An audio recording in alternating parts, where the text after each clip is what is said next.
5 ಮಂದಿ ಇಲ್ಲದಿದ್ದರೆ ಇಂದು ಅಯೋಧ್ಯೆಯಲ್ಲಿ ರಾಮ ಮಂದಿರ ಎದ್ದು ನಿಲ್ಲುತ್ತಿರಲಿಲ್ಲ.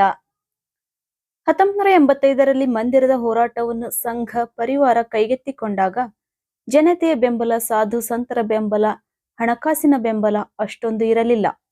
ಅದನ್ನು ಸಾಧ್ಯ ಮಾಡಿ ತೋರಿಸಿದವರು 5 ಅವರೇ: ಅಶೋಕ್ ಸಿಂಘಲ್, ಬಾವೂರಾವ್ ದೇವರಸ್, ಮೋರೋಪಂತ್ ಪಿಂಗಳೆ, ಲಾಲಕೃಷ್ಣ ಅಡ್ವಾಣಿ ಮತ್ತು ಕಲ್ಯಾಣ ಸಿಂಗ್ ತರಹದ ಗಟ್ಟಿ ನಾಯಕರು ಇಲ್ಲದಿದ್ದರೆ ರಾಮ ಮಂದಿರದ ಕನಸು ನನಸು ಆಗುತ್ತಿರಲಿಲ್ಲ. ಇವರೇ ಹೋರಾಟದ ಕಿಚ್ಚು ಹಚ್ಚಿದವರು. ಅಶೋಕ್ ಸಿಂಘಲ್ ವಿಎಚ್ಪಿ ನಾಯಕ. ಇವತ್ತು ಅಯೋಧ್ಯೆಯಲ್ಲಿ ಮಂದಿರ ನಿರ್ಮಾಣ ಆಗುತ್ತಿದೆ ಅಂದರೆ ಅದಕ್ಕೆ ಮುಖ್ಯ ಕಾರಣ ವಿಶ್ವ ಹಿಂದೂ ಪರಿಷತ್ತಿನ ಅಶೋಕ್ ಸಿಂಘಲ್. ಆಗ್ರಾದ ಶ್ರೀಮಂತ ಕುಟುಂಬದವರು. ಬನಾರಸ್ ಹಿಂದೂ ವಿಶ್ವವಿದ್ಯಾಲಯದಿಂದ ಮೆಟಲರ್ಜಿಯಲ್ಲಿ ಎಂಜಿನಿಯರಿಂಗ್ ಮುಗಿಸಿದ ನಂತರ ವಿದೇಶದಲ್ಲಿ ಶಿಕ್ಷಣ ಪಡೆಯಲು ಹೊರಟಿದ್ದರು. ಇನ್ನೇನು ವಿಮಾನ ನಿಲ್ದಾಣಕ್ಕೆ ಹೋಗಿ ವಿದೇಶಕ್ಕೆ ಹೊರಡಬೇಕು ಎನ್ನುವಾಗ ಅವರಿಗೆ ನನ್ನ ಅವಶ್ಯಕತೆ ಈ ಹಿಂದೂ ಸಮಾಜಕ್ಕಿದೆ ಎಂದು ಅನ್ನಿಸಿ ಮನೆ ಬಿಟ್ಟು ಸಂಘ ಪ್ರಚಾರಕರಾದರು. 1981ರಲ್ಲಿ ವಿಎಚ್ಪಿ ಏಕಾತ್ಮತಾ ಯಾತ್ರೆ 3 ಲಕ್ಷ ಹಳ್ಳಿಗಳಲ್ಲಿ ಗಂಗಾ ಪೂಜೆ ನಡೆಸಿದ ನಂತರವೇ ಹಿಂದುತ್ವ ಅನ್ನುವ ಶಬ್ದ ಚರ್ಚೆ ಆಗತೊಡಗಿತು. ಅದನ್ನು ಆಯೋಜಿಸಿದ್ದೇ ಅಶೋಕ್ ಸಿಂಘಲ್. 1985ರಲ್ಲಿ ದಿಲ್ಲಿಯ ವಿಜ್ಞಾನ ಭವನದಲ್ಲಿ ಧರ್ಮ ಸಂಸತ್ ನಡೆಸಿ ಎಂದೂ ಒಂದೇ ವೇದಿಕೆಗೆ ಬಾರದ ಮಠದ ಪೀಠಗಳನ್ನು ಒಂದು ಕಡೆ ಸೇರಿಸಿ ಮಂದಿರ ಹೋರಾಟವನ್ನು ಶುರು ಮಾಡಿದ್ದು ಅವರೇ. ಹೀಗಾಗಿಯೇ ಪೇಜಾವರ ಶ್ರೀಗಳು, ಮಹಾಂತ ನೃತ್ಯ ಗೋಪಾಲದಾಸ್, ದಿಗಂಬರ ಅಖಾಡದವರ ರಾಮಚಂದ್ರ ಪರಮಹಂಸ, ಗೋರಖಪುರದ ಮಹಾಂತ ಅವೈದ್ಯನಾಥ ಹೀಗೆ ಸಂತ ಸಮಾಜ ವಿಎಚ್ಪಿ ಜೊತೆ ಬರಲು ಒಪ್ಪಿಕೊಂಡಿತು. 1989ರಲ್ಲಿ ಕೆಲ ಮೇಲು ಜಾತಿಯ ಸ್ವಾಮೀಜಿಗಳು ವಿರೋಧ ಮಾಡಿದರೂ ಕೂಡ ಕಾಮೇಶ್ವರ ಚೌಪಾಲ ಅನ್ನುವ ದಲಿತ ವ್ಯಕ್ತಿಯ ಕೈಯಲ್ಲಿ ಮಂದಿರದ ಶಿಲಾನ್ಯಾಸ ನಡೆಸುವುದರ ಮೂಲಕ ಪೂರ್ತಿ ಮಂದಿರ ಹೋರಾಟಕ್ಕೆ ಒಂದು ಸಾಮಾಜಿಕ ಸಮರಸತೆಯ ಆಯಾಮ ನೀಡಿದವರು. ಹಾಗೆಂದು ಸಿಂಘಲ್ ಬರೀ ಹಿಂದೆ ನಿಂತು ಯೋಜನೆ ರೂಪಿಸಿದವರಲ್ಲ. 1990ರ ಕರಸೇವೆ ಸಂದರ್ಭದಲ್ಲಿ ಪೊಲೀಸರ ಮೊದಲ ಏಟು ತಿಂದು ತಲೆ ಒಡೆದರೂ ಕೂಡ ಬ್ಯಾಂಡೇಜ್ ಸುತ್ತಿಕೊಂಡು ಅಲ್ಲೇ ನಿಂತು ನೇತೃತ್ವ ಕೊಟ್ಟಿದ್ದರು. ಸಿಂಘಲ್ರ ವೈಚಾರಿಕ ಪ್ರಖರತೆ ಮತ್ತು ಹಿಂದೂ ಸಮಾಜದ ಬಗೆಗಿನ ಅವರ ಪ್ರಾಮಾಣಿಕ ಕಾಳಜಿಯ ಕಾರಣದಿಂದ ರಾಜೀವ್ ಗಾಂಧಿ, ಅರುಣ್ ನೆಹರು, ವಿಪಿ ಸಿಂಗ್, ಚಂದ್ರಶೇಖರ್, ಕರಣ್ ಸಿಂಗ್, ನೇಪಾಳದ ರಾಜ ಬೀರೇಂದ್ರ, ಪಿ.ವಿ. ನರಸಿಂಹ ರಾವ್ ಕೂಡ ಏನೇ ವಿಷಯ ಇದ್ದರೂ ಕರೆದು ಅಭಿಪ್ರಾಯ ಕೇಳುತ್ತಿದ್ದರು. ಆದರೆ ಎಂದಿಗೂ ಸಿಂಘಲ್ ಯಾರೊಂದಿಗೂ ಮಂದಿರದ ವಿಷಯ ಬಂದಾಗ ರಾಜಿ ಮಾಡಿಕೊಂಡವರಲ್ಲ. ಅದು ಎಲ್ಲಿಯವರೆಗೆ ಅಂದರೆ ಪ್ರಧಾನಿಯಾಗಿದ್ದಾಗ ಮಂದಿರಕ್ಕಾಗಿ ಏನೂ ಮಾಡಲಿಲ್ಲ ಎಂದು ಅಟಲ್ ಬಿಹಾರಿ ವಾಜಪೇಯಿ ಜೊತೆ ಕೂಡ ನೇರವಾಗಿ ಜಗಳ ಆಡಿ ಮಾತು ಬಿಟ್ಟಿದ್ದರು.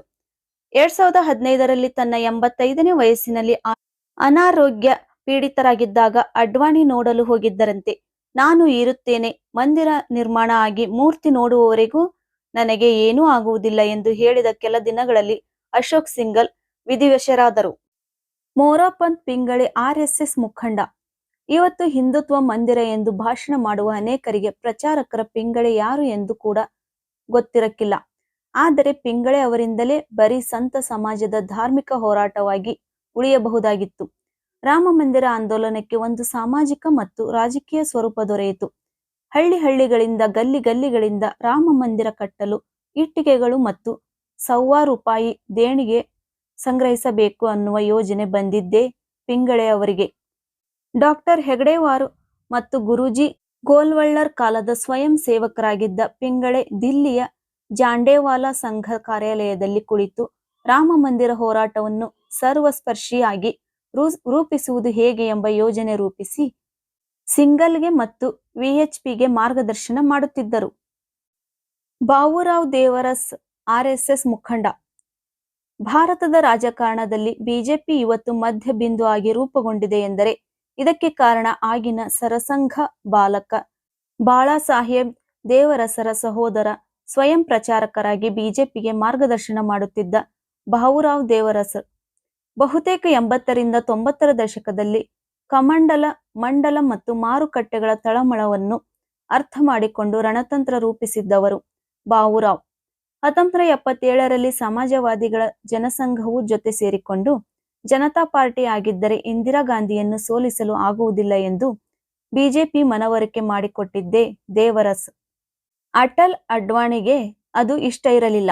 1989ರಲ್ಲಿ ಬಿಜೆಪಿ ಮಂದಿರ ಹೋರಾಟಕ್ಕೆ ಧುಮುಕಬೇಕು ಎಂದು ದೇವರಸರು ಗೋವಿಂದಾಚಾರ್ಯರಿಗೆ ಹೇಳಿದಾಗ ಅಟಲ್ ಒಪ್ಪಲಿಲ್ಲ. ಜಸ್ವಂತ್ ಸಿಂಗ್ ಸಿಟ್ಟಿನಿಂದ ಪಾಲಂಪುರ ಕಾರ್ಯಕಾರಿಣಿಯಿಂದ ಎದ್ದು ಹೋಗಿದ್ದರು. ಆದರೆ ಕಾರ್ಯಕಾರಿಣಿ ನಿರ್ಣಯ ಮಾಡಿತು. 1990ರಲ್ಲಿ ಬಿಜೆಪಿ ರಾಮರಥಯಾತ್ರೆಗೆ ಹೋಗಬೇಕು ಎಂದು ದೇವರಸರು ಗೋವಿಂದಾಚಾರ್ಯರ ಕಡೆಯಿಂದ ಹೇಳಿಸಿದಾಗ ಅಟಲ್ ಈ ನೌಟಂಕಿ ನಾನು ಮಾಡುವುದಿಲ್ಲ ಎಂದರು. ಕೊನೆಗೆ ಅಡ್ವಾಣಿ ಒಬ್ಬರೇ ನಡೆಸಿದ ಯಾತ್ರೆ ಭಾರತದ ರಾಜಕೀಯದ ದಿಕ್ಕು ದೆಸೆಯನ್ನೇ ಬದಲಿಸಿತು. ಲಾಲಾ ಕೃಷ್ಣ ಅಡ್ವಾಣಿ ಮಾಜಿ ಉಪ ಪ್ರಧಾನಿ.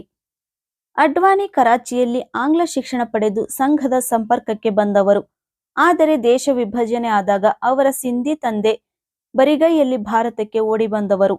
ರಾಜಸ್ಥಾನದ ಅಲ್ವರ್ನಲ್ಲಿ ಪ್ರಚಾರಕ ಆಗಿದ್ದ ಅಡ್ವಾಣಿ ಅವರನ್ನು ಶ್ಯಾಮ್ ಪ್ರಸಾದ್ ಮುಖರ್ಜಿ ನಿಧನದ ನಂತರ ಸಂಘ ಅಟಲ್ ಬಿಹಾರಿ ವಾಜಪೇಯಿಗೆ ಆಪ್ತ ಕಾರ್ಯದರ್ಶಿಯಾಗಿ ಕೆಲಸ ಮಾಡಲು ಕಳುಹಿಸಿತು. ಅಟಲ್ ಎಷ್ಟೇ ಜನಪ್ರಿಯರಾಗಿದ್ದರೂ ಕೂಡ ಬಿಜೆಪಿ ಸಂಘಟನೆಯನ್ನು ವಿಸ್ತಾರ ಮಾಡಿ ಹೊಸ ಪ್ರತಿಭೆಗಳನ್ನು ಹುಡುಕಿ ತಂದು ಪಾರ್ಟಿ ಕಟ್ಟಿದ ಶ್ರೇಯಸ್ಸು ಅಡ್ವಾಣಿಗೆ ಸಲ್ಲುತ್ತದೆ. ಅಟಲ್, ವಿಜಯರಾಜೆ ಸಿಂಧಿಯಾ, ಸಿಕಂದರ್ ಯಾರೂ ಕೂಡ ರಥಯಾತ್ರೆಗೆ ಮುಂದೆ ಬರದೇ ಇದ್ದಾಗ ನಾನು ಹೋಗುತ್ತೇನೆ ಎಂದು ಹೊರಟಿದ್ದು ಅಡ್ವಾಣಿ. ಅವರು ಮಂದಿರ ಹೋರಾಟದಲ್ಲಿ ಭಾಗಿಯಾಗದೇ ಇದ್ದಿದ್ದರೆ ಬಿಜೆಪಿ ಇವತ್ತು ಉತ್ತರ ಭಾರತದ ಬ್ರಾಹ್ಮಣ ಬನಿಯ ಪಾರ್ಟಿ ಆಗಿ ಉಳಿಯುತ್ತಿತ್ತು ಅಷ್ಟೇ. ಆದರೆ ರಥಯಾತ್ರೆ ನಂತರ ಎಷ್ಟು ಜನಪ್ರಿಯತೆ ಇದ್ದರೂ ಕೂಡ ಅಟಲ್ ಜಿ ನನಗಿಂತ ಸೀನಿಯರ್, ಅವರು ಮೊದಲು ಪ್ರಧಾನಿಯಾಗಬೇಕು ಎಂದು ಆರ್ಎಸ್ಎಸ್ ಅನ್ನು ಕೂಡ ಕೇಳದೆ 1995ರಲ್ಲಿ ವಾಜಪೇಯಿ ಪ್ರಧಾನಿ ಅಭ್ಯರ್ಥಿ ಎಂದು ಸೂಚಿಸಿದ್ದು ಅಡ್ವಾಣಿ.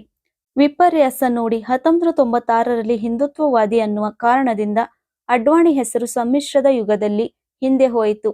ಅದೇ ಪ್ರಕಾರ ಹಿಂದುತ್ವವಾದಿ ಖಡಕ್ ವ್ಯಕ್ತಿತ್ವ ಅನ್ನುವ ಕಾರಣದಿಂದ ಮೋದಿ ಹೆಸರು 2013ರಲ್ಲಿ ಮುಂದೆ ಬಂತು. ಕಲ್ಯಾಣ ಸಿಂಗ್ ಮಾಜಿ ಮುಖ್ಯಮಂತ್ರಿ.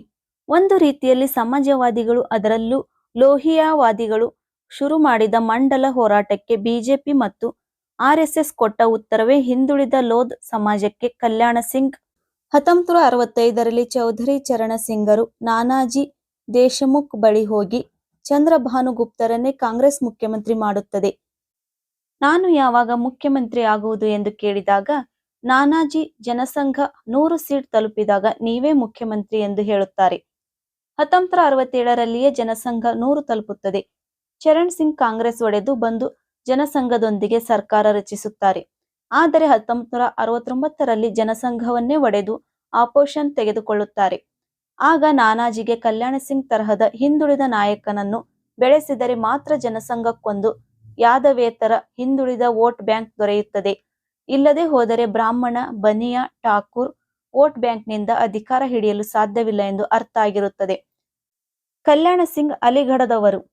ಅಲ್ಲಿನ ಅತ್ರೋಲಿಯಾ ತಾಲೂಕಿನ ಆರ್ಎಸ್ಎಸ್ ಆಗಿದ್ದವರು. ನರೇಂದ್ರ ಮೋದಿಗೆ ಪ್ರಿನ್ಸಿಪಲ್ ಸೆಕ್ರೆಟರಿ ಆಗಿದ್ದ ನೃಪೇಂದ್ರ ಮಿಶ್ರಾ ಕಲ್ಯಾಣ ಸಿಂಗರಿಗೆ ಕೂಡ ಕಾರ್ಯದರ್ಶಿಯಾಗಿದ್ದವರು.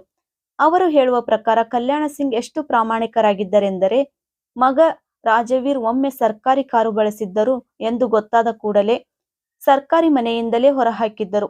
1992ರಲ್ಲಿ ಮುಖ್ಯಮಂತ್ರಿ ಆಗಿದ್ದ ಕಲ್ಯಾಣ ಸಿಂಗ್ ಬಿಟ್ಟು ಬೇರೆ ಯಾರೇ ಆಗಿದ್ದರೂ ರಾಜೀನಾಮೆ ಕೊಟ್ಟು ಮನೆಗೆ ಹೋಗುತ್ತಿದ್ದರು. ಆದರೆ ಕಲ್ಯಾಣ ಸಿಂಗ್ ಸುಪ್ರೀಂ ಕೋರ್ಟಿಗೆ ಮುಚ್ಚಳಿಕೆ ಬರೆದುಕೊಟ್ಟು ಅಧಿಕಾರ ಕಳೆದುಕೊಂಡರು. ಅಷ್ಟೇ ಅಲ್ಲ, ಕೇಸು ಹಾಕಿಸಿಕೊಂಡು ಕೋರ್ಟು ಕಚೇರಿ ಅಲೆದಾಡಿದವರು. ಮರಳಿ ಬಿಜೆಪಿಯೊಳಗೆ ಕಲ್ಯಾಣ ಸಿಂಗ್ ವಿರುದ್ಧ ಮಸಲತ್ತು ಶುರುವಾಗಿ ಪಾರ್ಟಿಯಿಂದಲೇ ಹೊರ ಹೋಗಬೇಕಾಯಿತು. ಅರ್ಥ ಇಷ್ಟೇ, ಕಲ್ಯಾಣ ಸಿಂಗರಿಗೆ ಅಯೋಧ್ಯೆ ವಿವಾದದಿಂದ ಏನೂ ಲಾಭ ಆಗಲಿಲ್ಲ. ಆದರೆ ಎಂದೂ ಕಲ್ಯಾಣ ಸಿಂಗ್ 1992ರ ಘಟನೆ ಬಗ್ಗೆ ವಿಷಾದ ವ್ಯಕ್ತಪಡಿಸಲಿಲ್ಲ.